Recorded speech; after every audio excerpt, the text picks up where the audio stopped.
and we'll be with you momentarily. Okay. Hey Hassan, it's audio. Can you hear us okay? Yeah, I can hear you guys. Can you hear me? Thank you. Loud and clear. Thank you.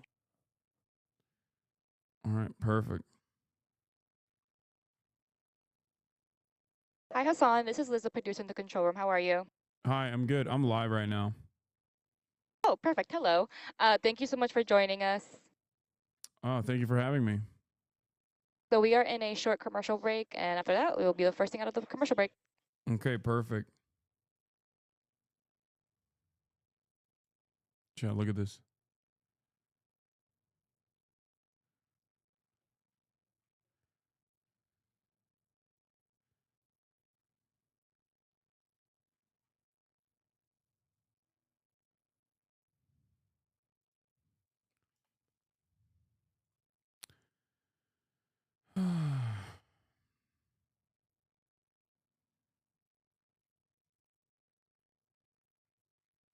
Behind the scenes.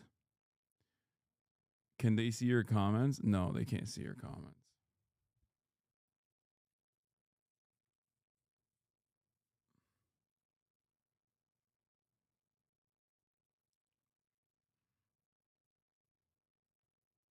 Have you considered starting the interview off like you're Joe All right, stand by, Biden? Hassan. What's up? Sorry. Hey, welcome back. Now to this developing story that You can stand by. We're in the segment now. popular left-wing Twitch streamer and YouTuber Hasan Piker says he was detained at a U.S. airport for hours this weekend and questioned by U.S. Customs and Border Protection about his political beliefs, specifically on Gaza and President Trump. Now, he posted about it on X saying, quote, "It wasn't that bad, but very strange experience overall, though." And Piker's post seems to have caught the attention of the Department of Homeland Security, who replied by saying, and I quote, lying for likes. Now, we reached out to the DHS for comment. They told us, and again, quote, "This is nothing but lying for likes." Hasan Piker joins us right now live. Hasan, let's start right there with the DHS's response. Lying for likes, calling it routine. What's your response to their response? I find it really strange that they consider asking questions that are very specific about my political commentary in general, as it pertains to Israel-Palestine, but also specifically around my loyalty to the current administration and Donald Trump, as to be a part of a routine inspection. I don't know if this is the Department of Homeland Security admitting that this is now going to be a routine part of the process at the point of entry into the country for American citizens, or I don't know what they're actually trying to say at all, because they did not deny that they actually detained me. They openly stated that they did that and also released me after questioning. And the thing that they actually omitted in that statement was the questions themselves, the questions that they had asked. And I think that's the main point of contention here. And this all, like, the thing, I hate to say this, but one of the things that caught my attention, like, you have global entry, right? That's supposed to be the expedited line. Walk us through how all this happened, and has something like this ever happened before? I mean, I've gotten the quadruple S on my boarding pass in the past, but the apprehension or the questioning process never actually escalated to the position that it got to this time around. This was my first time using global entry, as a matter of fact. I was coming back from France. I had gone to France with my family for Mother's Day. I had to come back early because I had a speaking engagement at the University of Chicago. And I got my picture taken at global entry. I walked in, and the Customs and Border Patrol agent at the gate told me to step aside and that another agent would be coming over to take me to a separate location. And I knew that this was most likely going to happen because I'd seen news reports about immigration attorneys being apprehended at the border and detained and questioned in a similar fashion. I had seen a TikToker talk about her own personal experience a week prior. She also had global entry.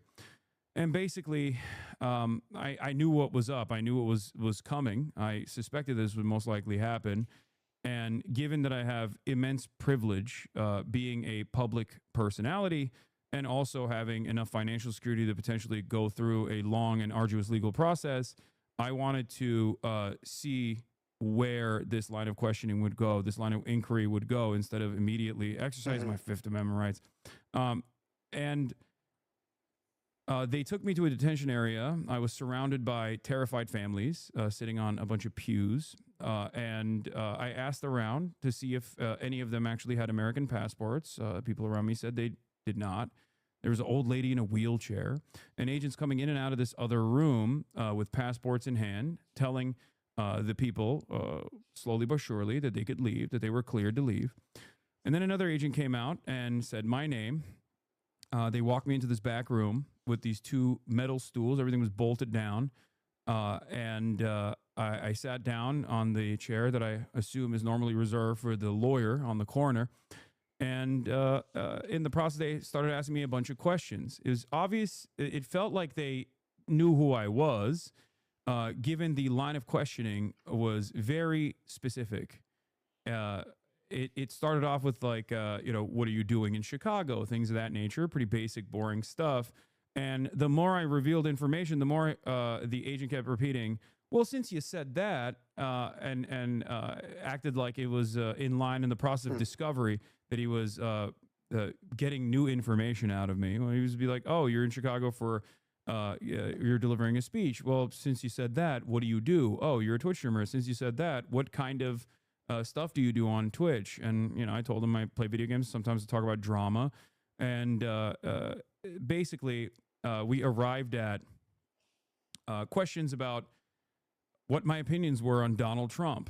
And I thought that was strange, but I was honest. At first I said, what does this have to do with anything? But then I told him I don't like Donald Trump. And after that, he asked me about my opinion on Israel and my opinion on what's going on in Gaza, and whether or not I found Hamas to be a resistance group and found the Houthis to be a resistance group. Did I like the Houthis? Did I like Hamas? Did I like Hezbollah? Very specific questions that you would only ask if you already were familiar with my commentary, which is in normal circumstances in a completely academic setting, describing the historic reasons for why resistance exists and things of that nature. But it almost felt like he was trying to get something out of it. It seemed, right. It seemed clear to you that they knew who you were. Real quick, last question here. What do you think would have happened if you weren't a citizen?